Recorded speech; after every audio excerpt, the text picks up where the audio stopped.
The sun dipped low over Sacramento, brushing the skyline with streaks of gold and amber.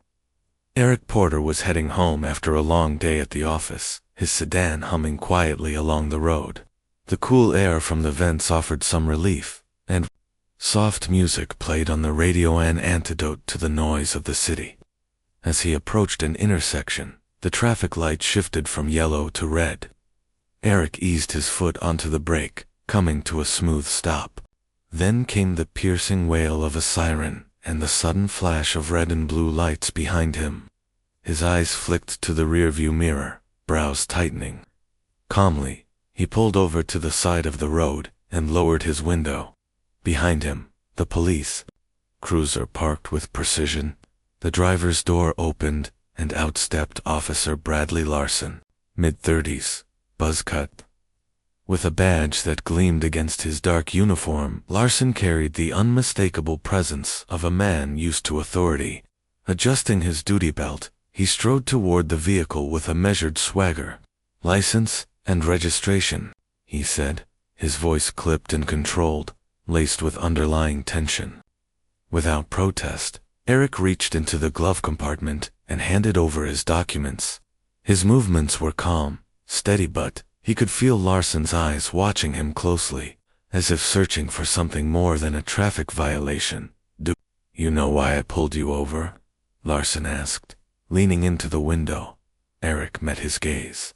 "I'm not entirely sure," he answered, his voice steady and respectful.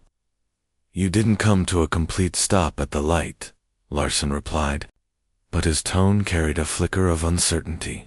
Eric furrowed his brow slightly, then nodded. "I see. I thought I slowed in time, but I understand." Larson paused, saying nothing, his gaze lingering.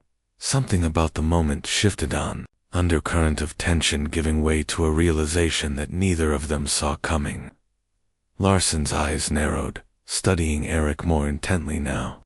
This was no longer just a routine traffic stop, not for him.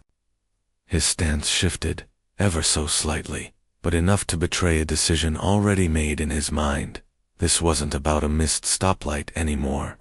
He glanced down at the license in his hand. "You're not from around here, are you?" he asked. Eric paused for just a moment, barely a heartbeat, before replying. "I moved here a few months ago. The address is on the license." But Larson wasn't listening, not really.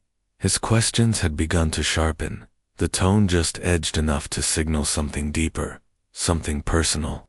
This wasn't about law enforcement anymore. It was about control.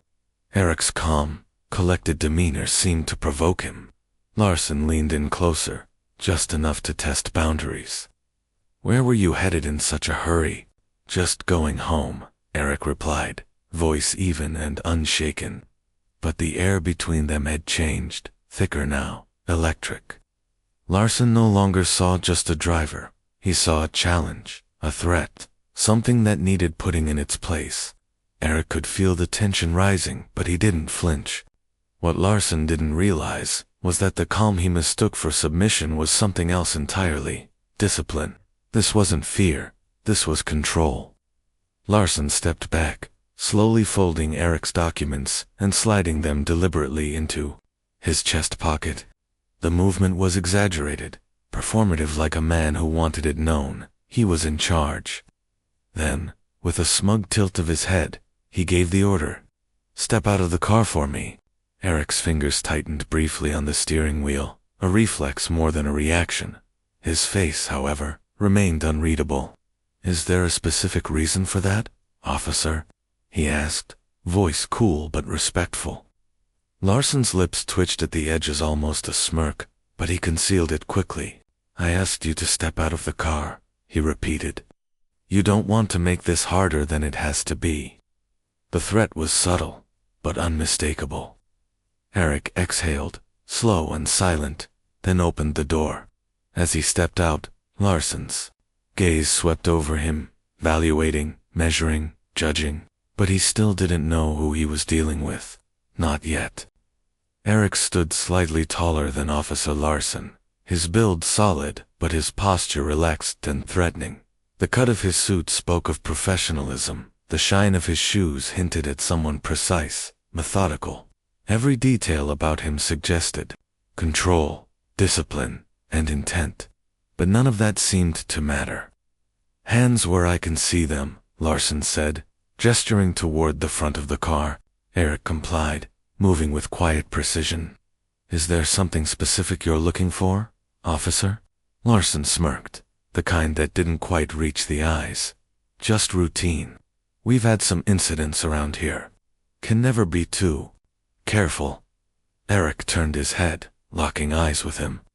"Incidents involving men in tailored suits driving sedans. Or is this about something else?" The question landed like a punch.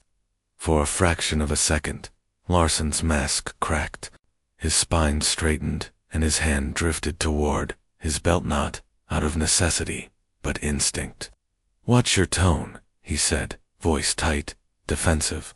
"I'm simply asking a question," Eric replied evenly. There was no edge in his voice. No challenge, just a composed, unwavering firmness. And that, somehow, was more unnerving than anger. Larson stepped in closer, eyes narrowing. "You seem awfully familiar with how this works. You got something to hide." Eric let the silence settle like a weight between them before responding. "No, officer. I just believe in clarity when it comes to interactions like this. Transparency, you know." Larson scoffed but didn't respond. He stepped back and began to pace in a small, tight arc in front of the car. Something about the exchange had shifted the dynamic. Larson could feel it, but he didn't understand it. Eric wasn't reacting, like most people. No fear, no stammering, no nervous glances or flinches. Just calm, calculated calm. And that calm was starting to feel like a challenge. "You seem pretty confident," Larson muttered, almost to himself. "Like you already know how this ends." Eric didn't bite. He simply tilted his head, his expression unreadable. "Confidence isn't the issue here, officer," he said quietly. "Respect is." Larson froze, not visibly, but internally. A flicker of doubt passed through him, a momentary pause he couldn't explain. For the first time, he wasn't sure who was in control anymore. Larson turned away briefly, as if to gather his thoughts, but the smugness was gone. In its place was something tighter, more brittle, defensive. He opened his mouth to speak, but no words came. Eric's unwavering composure was throwing him off balance, and it showed. The silence between them stretched taut, electric, as if the entire street were holding its breath. Larson was beginning to understand. This wasn't going to unfold the way he'd expected. Still, instead of retreating, he pushed forward harder. The real test was about to begin. He tapped his fingers against the holster at his hip, a frustrated tick barely hidden. He wasn't used to being challenged, especially not by someone like Eric, Welldress.com, quietly unshakable. It irked him, offended him. His eyes darted to the sedan again, searching maybe for a reason, maybe for an excuse. "Turn around, hands on the hood," Larson said sharply. "I need to check for weapons." Eric raised an eyebrow. "Weapons?" he echoed, his tone tinged with polite disbelief. "Do I look like someone who's carrying?" Larson's jaw clenched. His grip on control was slipping, and for the briefest moment, the cracks showed. "I'm not going to ask you again." There was a flicker in Eric's eyes, an emotion not easily named, but it passed as quickly as it came. He turned without argument and placed his palms flat on the hood. The metal was still warm from the sun. Larson stepped forward. The crunch of his boots on the asphalt shattered the silence. The search was swift, but rough, deliberately so. His hands moved over Eric with more force than necessary, lingering in places just long enough to make it clear. This wasn't about safety. It was about control, about pushing boundaries. Eric didn't flinch, didn't tense, didn't move. And that, more than anything, unsettled Larson. "You're clean," he muttered, stepping back. The words felt more like a defeat than an acknowledgement. as if he was annoyed to find nothing to justify the suspicion that had led him here. Eric turned slowly to face him, expression composed but eyes razor-sharp. "Of course I am," he said quietly. "Now, officer, if you're done, I'm not done," Larson snapped, cutting him off. His voice had risen just a touch but enough to betray the growing storm inside him, and Eric knew it. The words tumbled out too fast to rob betraying Larson's fraying grip on control. "You seem to know a lot about what I can and can't do," he said, trying to sound confident but landing just shy of it. "Care to explain why?" Eric folded his arms casually, his posture still relaxed, despite the storm building between them. "I've had my fair share of interactions with law enforcement," he said coolly. "Let's just say I've learned a lot over the years." Larson's eyes narrowed. "That's so? You, a lawyer or something?" Eric gave a faint smile. "Or something." The vagueness needled at Larson, who took a step forward to close invading Eric's space. His voice dropped to a low, gritty tone. "Listen," he said, his breath tight. "You think you're smarter than me? Think you can just talk your way out of this?" Eric didn't flinch. His gaze held steady. "I don't think anything, officer," he replied. "I believe in fairness, and so far, I'm not seeing much of it here." The words cut through the air like a blade. Larson tensed, and then he snapped. "Fairness?" he scoffed. "You think this is about fairness? People like you always." He stopped himself, abruptly. But it was too late. The rest of the sentence lingered in the air like smoke from a gun that had just been fired. Eric's expression didn't change, but something shifted in his stance. A subtle, unmistakable signal that he'd heard exactly what hadn't been said. "People like me," he echoed softly. The words were quiet, but they struck like thunder. "Careful, officer." Larson stepped back, suddenly aware of the invisible line he'd crossed. His face flushed, though with anger or embarrassment, it was hard to tell. "You know what I meant," he muttered, but his tone no longer carried the same weight. It was hollow now, defensive. "I think I do," Eric said. His voice had lost its warmth but not its calm. Now, it was cold steel, wrapped in velvet. "And I think we both know," he continued. "This stopped being about a traffic violation a long time ago." Larson opened his mouth to speak, but nothing came out. No retort, no justification, no command. For the first time, he looked lost. The balance of power had shifted and he knew it. But the real moment of reckoning was still ahead, one that Eric knew Larson would never forget. Eric broke the heavy silence, his voice firm and unwavering. "Officer, I think it's time you knew who I am."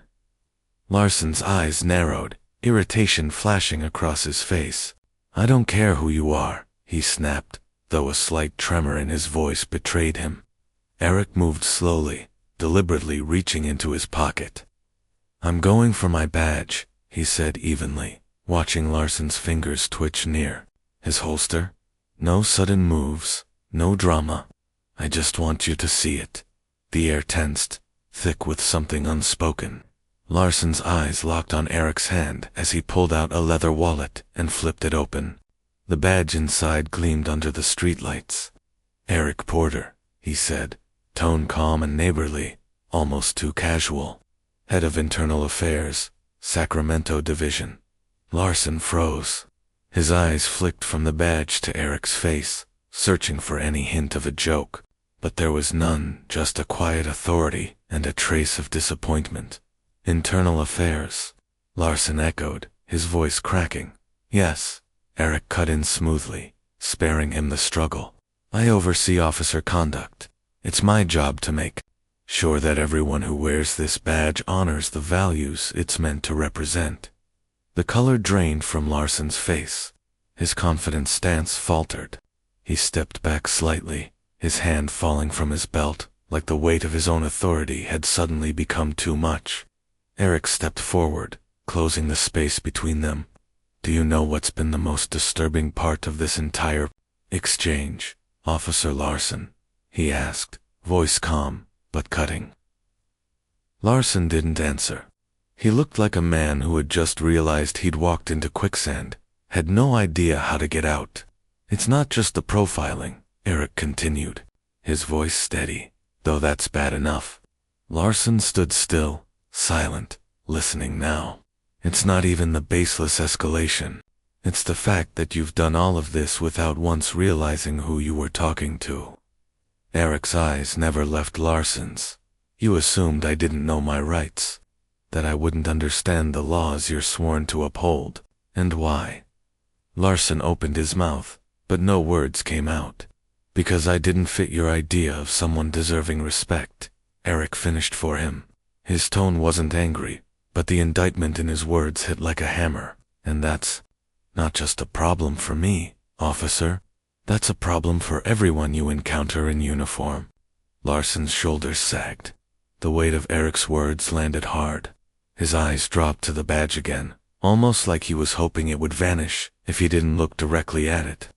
Eric stepped back, giving him space to breathe, but his voice stayed sharp. Here's what's going to happen, he said. You're going to take a step back. You're going to return my documents. And you're going to think very carefully about what you say next. Larson hesitated, lips parting, a silent war behind his eyes. Pride wrestled with fear, but he didn't speak. Eric leaned in slightly, lowering his voice to a quiet, cutting tone. You're going to hear from me again. Not as a driver, you pulled over on the side of the road, but as the man who decides whether or not you're fit to wear that badge. Larson's face flushed red. He swallowed hard. Slowly, he reached into his chest pocket, pulling out Eric's license and registration, his hands trembling as he handed them over. Eric took them without a word and slid them into his wallet.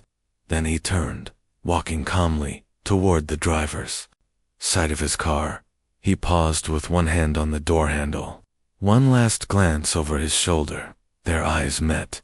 Remember this, Officer Larson, Eric said quietly. The badge doesn't make you better than anyone. It makes you accountable. To everyone. With those final words, Eric slid back into his car and started the engine.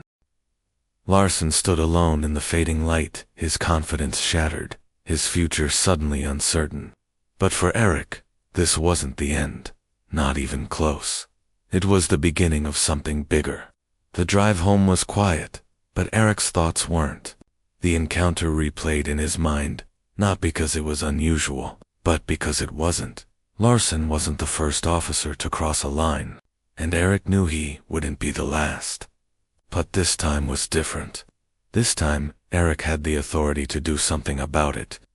The next morning, sunlight filtered through the blinds of Eric's office at the Sacramento Police Department's Internal Affairs Division. He sat behind his desk, calm but focused, a man with purpose. In front of him, an open file. Officer Bradley Larson. The record wasn't clean. Nothing major, at least. Not on paper. Just a pattern. Minor complaints. Unprofessional conduct. Unnecessary stops. Vague misunderstandings that had been quietly buried. Eric leaned back, fingers steepled under his chin. His eyes weren't just on the file, they were on the system behind it. Larson wasn't an outlier. He was a pattern, a symptom of something deeper. And Eric wasn't about to slap a bandage on a bullet wound. A knock at the door broke his focus. Linda, his assistant, stepped in with a stack of reports. Morning, Mr. Porter. I've got the summary on last month's misconduct cases.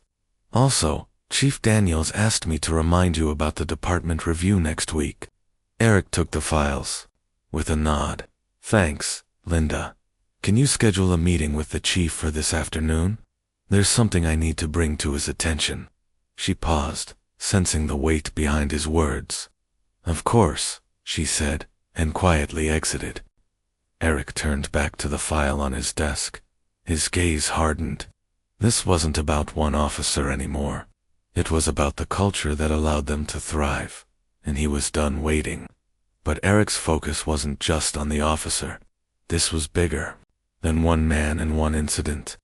It was about a culture, a system, that made someone like Officer Larson believe his behavior was acceptable. And if Eric understood anything, it was this: culture starts at the top.